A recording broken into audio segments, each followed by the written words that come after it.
You going back to Briggs and Morgan? Yes, I think I will. How come? Because I left my appellate practice there, because I love being an appellate lawyer, and because I have many very good friends there. Have you learned about appellate practice from being on your end of the bench? What have you learned? Oh, I used to think I wrote these really concise, compelling briefs. And when I ended up having to read all the briefs that we get, I learned that I was way too wordy and went on way too long. And so brevity is going to be an even bigger feature of my briefs. I also confirmed a few things. I always said when you stood up to give an argument, you had to have a point. You had to make it right away.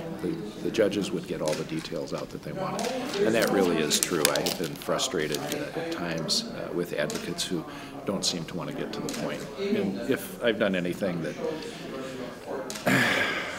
I won't say I regret it, but sometimes I think I push a little too hard to have the lawyers get to the point.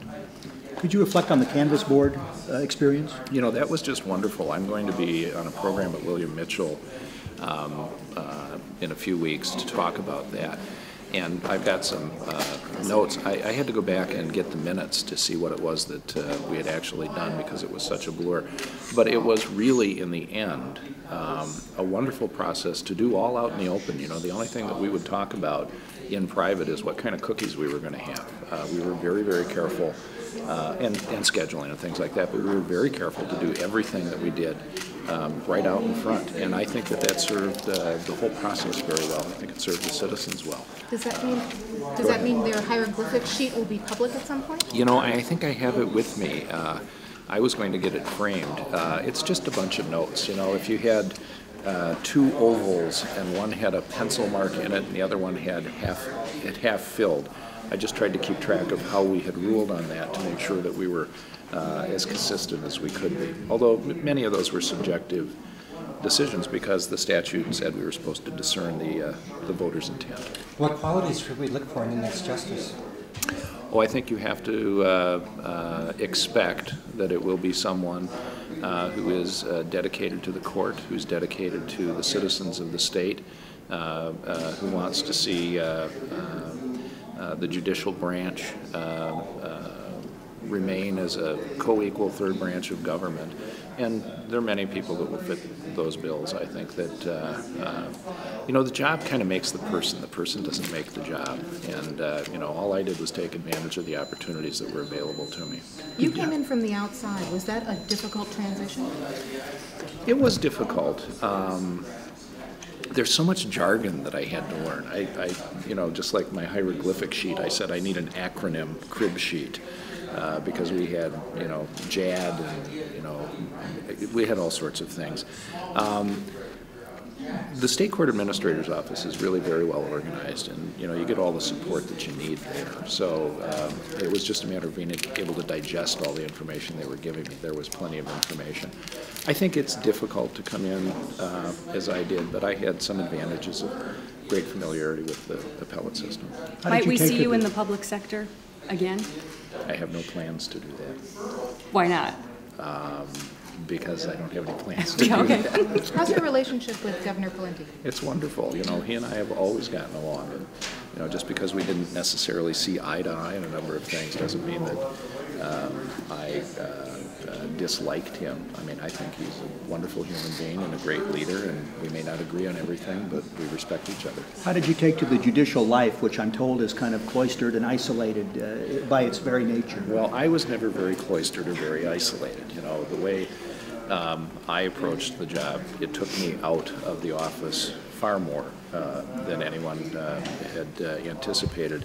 And that was good and it was necessary. I got hundreds of really nice emails from court staff all over the state saying they were going to personally miss me, and I really feel good about that because it's a big family and it's a big team.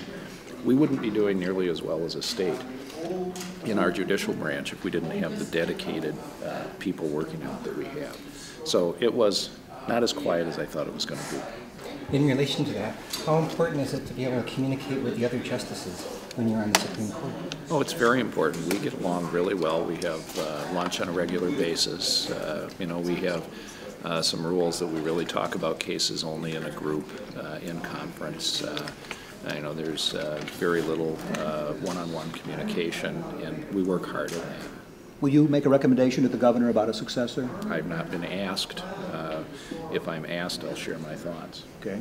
And was there any part of the job that just you didn't take to, that you just didn't like? No, I really did like everything. I even liked, I got to sleep on the floor of a fish house in Walker Bay with a couple of judges once, and you know, I drove to all sorts of places. What I really enjoyed when I was a newer lawyer, you can't say younger anymore. When I was a newer lawyer, I used to travel around the state a lot, and I got to know where all the coffee shops were in the little towns, and I'd forgotten all of that, so I've discovered some pie places and some cookie places. There really wasn't any part of it I didn't really enjoy. Have you had a conversation with Governor Pawlenty since you sent him the letter? No. Can you make any type of comment about the speed or expediency on the unallotment lawsuit? Anything on time? Nothing at all? Are you going to be able to spend more time fishing? I hope that I'll be able to spend more time fishing. You know, the demands of private practice are different than the demands. Someone said, you know, are you working more or less? And when I went on the bench, I worked different. You know, there were a lot more evenings, a lot more weekend things. So we'll see. Fishing is a high priority for me. And last, you've talked about potential politicization of elections. Can you talk a little bit about those concerns? Well, I am very concerned that the experience in other states is going to find its way to Minnesota. I think that partisan elections are inevitable when you have contested elections. And the experience in other states has shown that the confidence of the public in the judicial system deteriorates when judges are involved in political elections.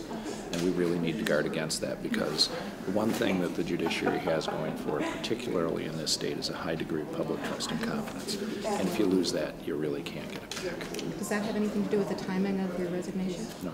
How about the frustrations over funding? You've been outspoken over the difficulties of the judiciary surviving during these tough budget times. Well, you know, everyone has frustrations in their job. You know, my son manages a department where he works, and he observed the other day, we were having dinner, and he said, you know, everybody's job has just gotten bigger, Dad. You know, people who were doing well for me 5 years ago now have to do better than they were doing.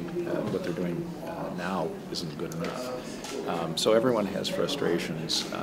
You know, the judicial branch isn't alone. It's a challenge for everybody in the state. I was just fortunate enough to be able to articulate some concerns in a way that people listen to. Are you concerned about the state of the judiciary right now in light of the budget cuts? Well, I think the judiciary is struggling right now. I think that we're working extremely hard to continue to deliver high-quality justice to the citizens of the state. And I've said this many times, we're running a really big engine with almost no oil in the crankcase, and things are going to start to break down. If we get a significant cut in this legislative session or in the next biennium, our efforts at innovation are going to be hampered, and they're not going to be enough to be able to take care of the problem. And we may have to look at changing what we're doing, not just how we're doing it. And I'd hate to see that. The highlights of your, as people have looked at your 2 years, they cite the recount and they cite the case that you heard yesterday. Would you include any other cases that you've decided? Oh, I think all the cases are important. I mean, I really mean that. You know, we don't take cases that are unimportant, and so you're making some statement that doesn't just affect the people who are appearing before you, but will affect other people in other contexts. So they've all been very interesting and very fun. Great. Thanks, Chief. Thank you so much. You were very patient with us. That was Thanks. very nice. Appreciate your time. That was a